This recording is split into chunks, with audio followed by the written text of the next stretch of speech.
Halo, selamat pagi anak-anak. Pembelajaran sains kita pada kali ini kita akan belajar lesson yang baru, pelajaran yang baru, lesson 7, pelajaran ke-7 tentang natural resources and their preservation, sumber daya alam dan pelestariannya. Nah, what is natural resources? Natural resources is anything that is found in nature that can be used by human. Sumber daya alam adalah segala sesuatu, anything, yang dapat kita temukan di alam dan dapat digunakan oleh manusia, ya, can be used by human, untuk memenuhi kebutuhan manusia tentunya, ya, to fulfill human need. Nah, jadi sumber daya alam itu segala sesuatu yang disediakan oleh alam yang dapat digunakan oleh manusia. Nah, misalnya ketika kita makan, nah kita membutuhkan sumber daya alam, ya. Misalnya kita makan nasi, nasi itu berasal dari tumbuhan, tumbuhan juga berasal dari alam, ya. Kemudian misalnya lauk pauknya itu ayam, ayam berasal dari hewan, hewan juga dari alam. Kemudian buah-buahan dari tumbuhan. Kita minum juga kita membutuhkan air. Air juga disediakan oleh alam. Kemudian ketika kita mengeringkan pakaian, kita membutuhkan sumber daya alam, yaitu matahari. Kemudian dibantu juga oleh angin untuk mempercepat proses pengeringan. Kemudian ketika kita mengendarai kendaraan, misalnya sepeda motor, kita membutuhkan bensin, di mana bensin itu adalah hasil olahan dari minyak bumi. Minyak bumi diambil dari alam, ya, melalui proses mining, ya. Kemudian kita masuk pada types of natural resources, jenis-jenis sumber daya alam. Nah, sumber daya alam di sini dibagi menjadi 3. Yang pertama adalah unlimited natural resources, sumber daya alam kekal. Kemudian ada renewable natural resources, sumber daya alam yang dapat diperbarui. Kemudian ada non-renewable natural resources, sumber daya alam yang tidak dapat diperbarui. Nah, sekarang apa itu unlimited natural resources? Unlimited natural resources itu adalah sumber daya alam yang kekal. Nah, sumber daya alam ini tidak akan habis, kita bisa gunakan semau kita, ya, sebanyak mungkin yang kita butuhkan. Misalnya matahari, ya, kita mau mengeringkan pakaian, baju sebanyak apapun, matahari tidak akan habis, ya. Angin juga untuk membantu pengeringan. Kemudian matahari juga bisa digunakan untuk pembangkit listrik, ya, pembangkit listrik tenaga surya, PLTS. Kemudian angin juga bisa digunakan untuk PLTB, pembangkit listrik tenaga bayu, juga untuk menggerakkan kapal layar dan lain sebagainya. Kemudian yang renewable natural resources, ini sumber daya alam yang dapat diperbarui, ya. Dapat diperbarui itu artinya bisa diusahakan kembali supaya tetap ada, ya. Nah, di sini contohnya adalah animal and plant, ya, hewan dan tumbuhan. Ini bisa diperbarui asal manusia mengusahakannya. Kalau hewan melalui peternakan, ya, kalau tumbuhan melalui proses pertanian. Nah, kemudian non-renewable natural resources, sumber daya alam yang tidak dapat diperbaharui. Artinya kalau dipakai terus-menerus itu akan habis, ya. Misalnya seperti petroleum, minyak bumi, dan batu bara, ya, charcoal. Nah, ini tidak bisa diperbaharui karena proses pembentukannya terlalu lama, sementara pemakaiannya hampir setiap hari, ya. Petroleum ini, minyak bumi itu bisa diolah jadi bensin. Nah, kita lihat di jalan-jalan banyak sekali kendaraan sekarang ya, setiap hari pasti butuh bensin.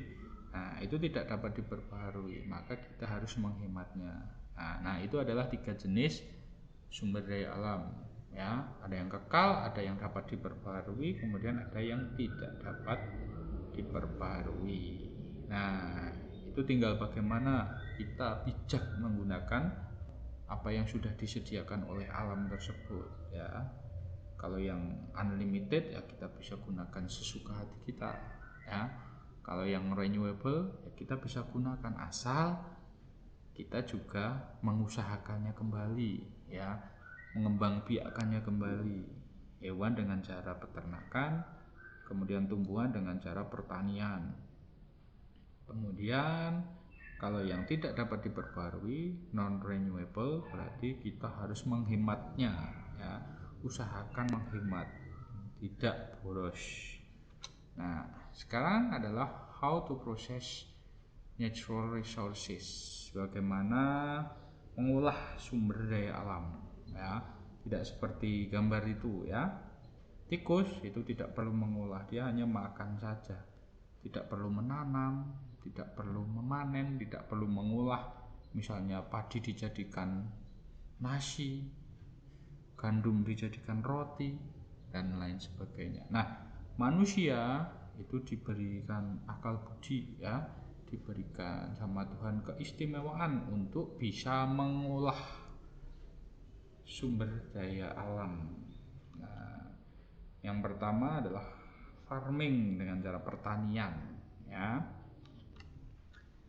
Pertanian itu adalah serangkaian kegiatan yang dilakukan dalam rangka budidaya tanaman, termasuk tanaman pangan yang kita makan, hortikultura, dan perkebunan, misalnya kopi, teh, dan lain sebagainya.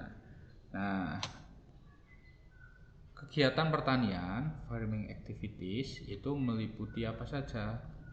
Yang pertama adalah cultivating land ya, mengolah lahan dulu ya. Jadi sebelum ditanami, lahannya harus diolah dulu supaya cocok, supaya pas. Ini misalnya dalam dalam pertanian padi ya, ini dibajak menggunakan bantuan hewan. Ini masih pertanian yang tradisional, masih menggunakan tenaga hewan. Kemudian setelah tanahnya diolah, sambil menyemai benihnya ya, planting seedling. Nah, setelah semaian itu siap, kemudian dipindah ke lahan yang sudah kita olah tadi ya. Setelah itu namanya rearing itu adalah pemeliharaan ya. Pemeliharaan ketika sudah ditanam, sudah mulai tumbuh besar, itu biasanya ada gulma itu tanaman liar pengganggu tanaman yang sudah kita tanam, tanaman utama ya. Kita harus siangi, harus ambili. Misalnya ada rumput-rumput yang tumbuh di situ kan mengganggu tanaman yang sudah kita tanam, kita ambili. Itu namanya pemeliharaan ya, rearing. Kemudian ada setelah tumbuh besar lagi biasanya akan diserang oleh hama. Kalau tadi gulma, sekarang ada hama. Hama itu hewan pengganggu. Biasanya kita semprot ya dengan pestisida, misalnya tikus, kemudian hama wereng kalau dalam padi ya, yang akan mengganggu, yang mau memakan hasil tanaman kita. Ini namanya pest exterminating ya, pembasmian hama. Kemudian kalau sudah waktunya panen, kita panen ya. Kemudian crop processing, kemudian hasilnya kita olah ya. Padi biasanya diolahnya dengan cara setelah dipanen jadi gabah itu akan dijemur terlebih dahulu ya, supaya jadi kering. Kalau tidak kering nanti tumbuh lagi ya, keluar tunas-tunasnya, jadi tidak bisa digunakan.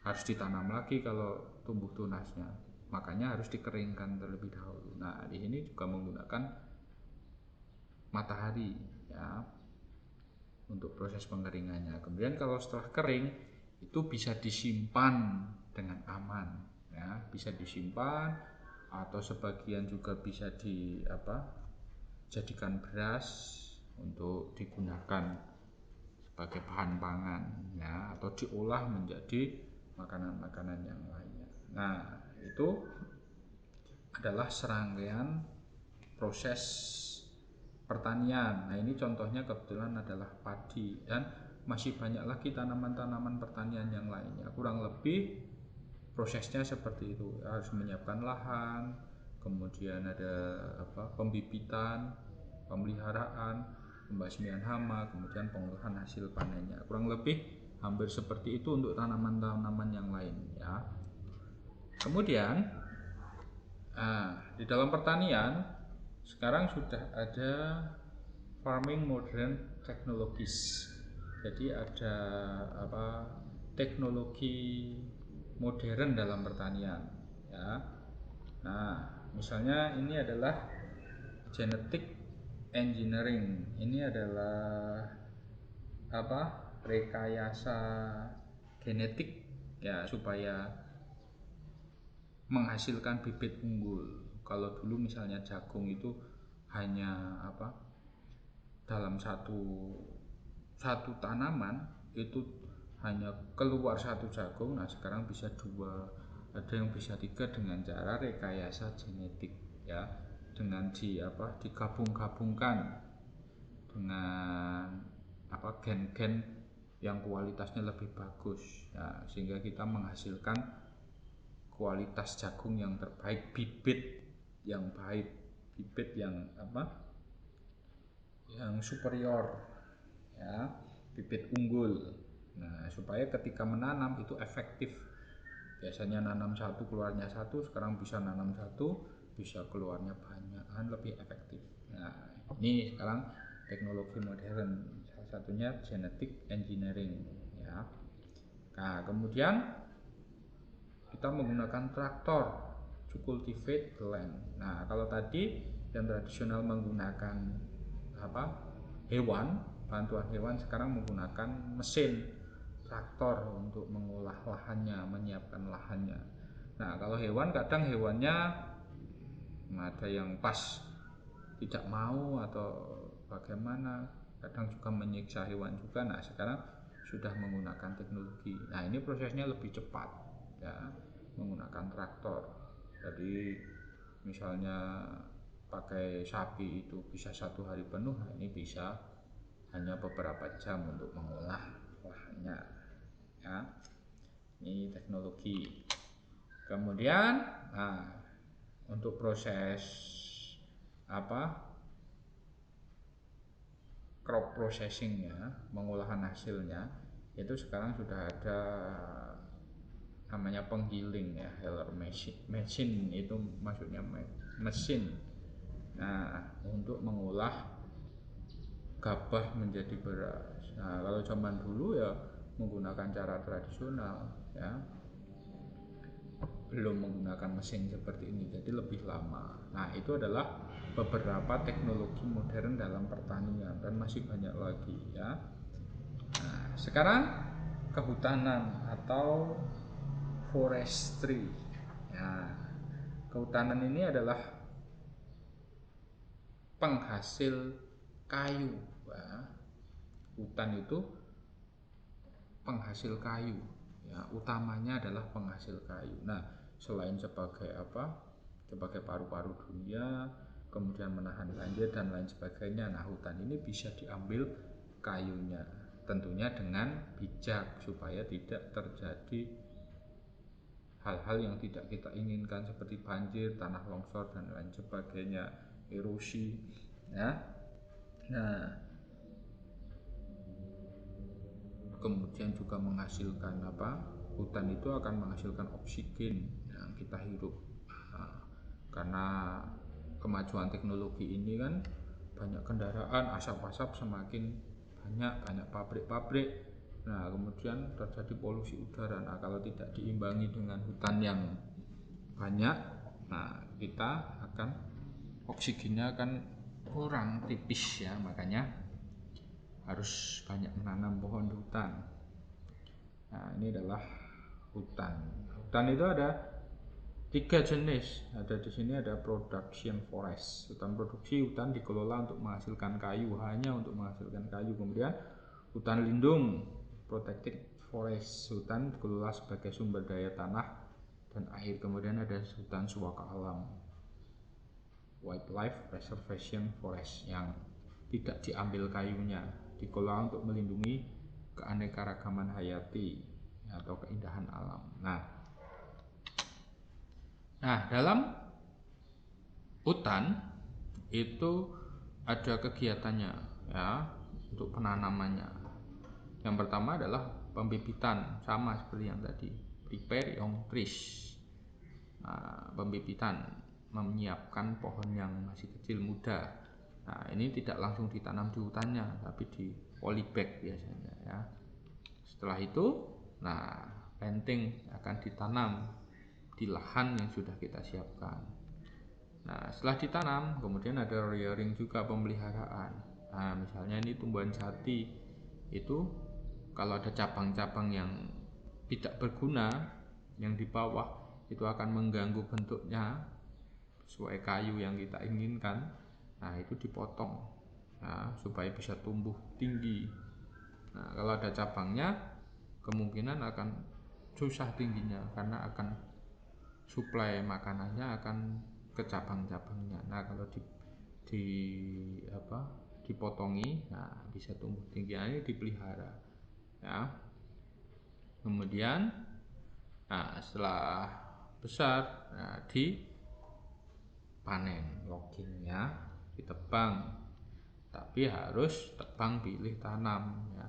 Menebang yang sudah betul-betul tua, kemudian jangan lupa untuk menanam kembali. Nah ya, itu adalah serangkaian aktivitas kehutanan. Nah, dalam kehutanan itu juga ada modern teknologinya juga. Nah, yang pertama adalah tissue culture atau kultur jaringan. Nah, ini untuk pembibitan ya. Pembibitan kan kalau kayu, misalnya hutan kayu itu kan jarang ada bijinya itu kan. Nah, kita menggunakan kultur jaringan, diambil jaringannya kemudian diperbanyak dalam pembibitannya. Nah, seperti ini namanya teknologi kultur jaringan. Nah, kemudian supaya mencegah kebakaran, di sini ada heat sensor device ya, dipasang sensor panas untuk mendeteksi jika ada kebakaran. Nah, kalau terdeteksi ada kebakaran, nah segera misalnya dikirim pemadam ya, melalui udara dan lain sebagainya. Nah, ini untuk mencegah kerusakan hutan ya.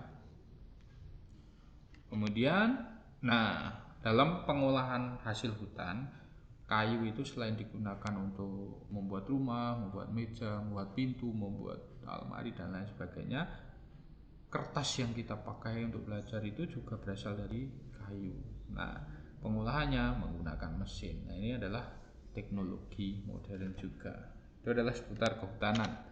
Nah, kemudian sekarang fishery atau perikanan. Nah, perikanan ini berarti mengambil sumber daya alam dari laut yang berupa ikan ya. Nah, dalam perikanan, ketika manusia ingin mengambil hasil laut, itu sekarang sudah ada teknologinya. Nah, yang ini pertama adalah modern ship, kapal yang modern, sekarang sudah besar dengan bantuan mesin dan alat-alatnya yang lengkap. Di situ sudah ada sensornya, sudah ada jalannya yang pas, kemudian ada sonarnya ya. Kalau dulu hanya menggunakan kapal layar, kalau yang masih tradisional, bukan dulu, sekarang juga masih ada ya. Nah, kalau ini hasilnya pasti lebih banyak ya, karena sudah menggunakan mesin. tidak perlu menunggu angin darat, angin laut, udah menggunakan mesin, mau berangkat siang, malam, bebas ya, jadi lebih efektif. Kemudian ada sonar ya, sonar ini memanfaatkan pantulan bunyi untuk mendeteksi gerombolan ikan. Nah, kemudian kalau sudah terdeteksi baru ditebarkan jalannya di situ. Jadi tidak sia-sia menebarkan jalannya karena sudah dideteksi dengan alat ya, sonar. Kemudian ada sea floor map, peta dasar laut. Nah, ini juga sangat membantu ya dalam teknologi perikanan. Nah, kita tahu kedalamannya berapa, kita tahu di sini banyak ikannya atau tidak. Nah, ini menggunakan peta dasar laut, sea floor map. Nah, itu perikanan. Nah, kemudian ini yang terakhir adalah mining atau penambangan. Ya, penambangan itu adalah mengambil sumber daya alam dengan cara ditambang atau dibor. Ada penambangan batu bara ya, coal processing, penambangan batu bara. Penambangan batu bara ini adalah penambangan terbuka ya. Penambangan terbuka artinya tidak dibor. Hasil dari batu bara itu bisa digunakan, yang utama adalah pembangkit listrik. Ini namanya PLTU, pembangkit listrik tenaga uap. Uapnya berasal dari batu bara. Nah, selain digunakan untuk pembangkit listrik atau power plant ini, batu bara juga menjadi bahan serat ya, serat sintetis atau serat buatan, misalnya nilon. Kemudian ada juga zat pewarna, kemudian bahan cat juga ya. Nah, ingat batu bara ini adalah sumber daya alam yang non renewable, tidak dapat diperbarui. Jadi kita manfaatkan dengan bijak ya. Hampir semua, tidak hampir, semua barang tambang itu tidak dapat diperbarui, maka harus digunakan dengan bijak. Nah, kemudian yang kedua adalah oil atau petroleum, pengolahan minyak bumi.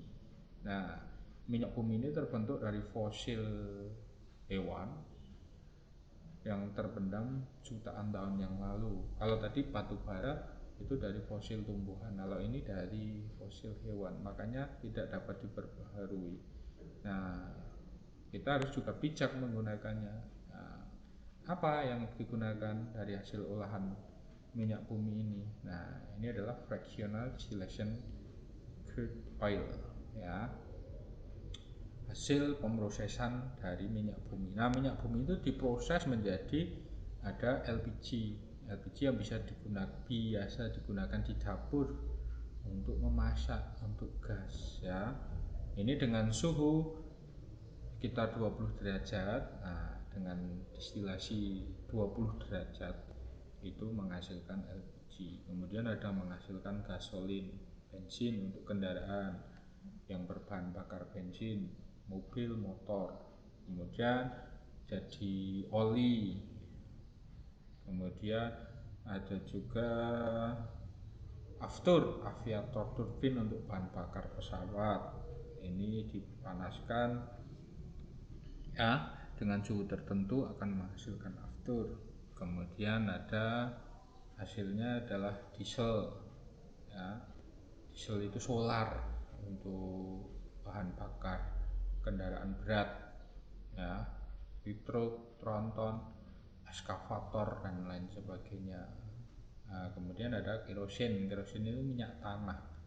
Nah, ini sekarang sudah jarang kita temukan ya. Kalau dulu masih banyak, dulu memasak pakai kerosin ini, minyak tanah. Nah, kemudian aspal untuk membuat jalan ya, itu juga dipanaskan dengan suhu tertentu. Nah, itu adalah hasil olahan dari petroleum ya, minyak mentah, crude oil.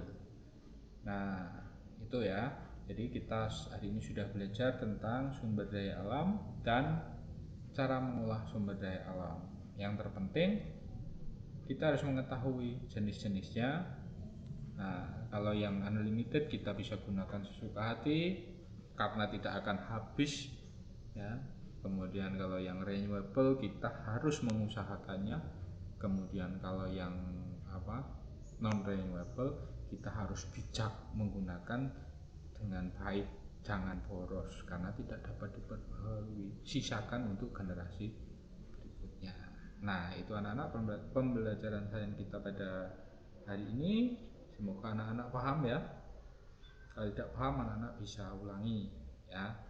Sampai jumpa pada pertemuan berikutnya. Terima kasih.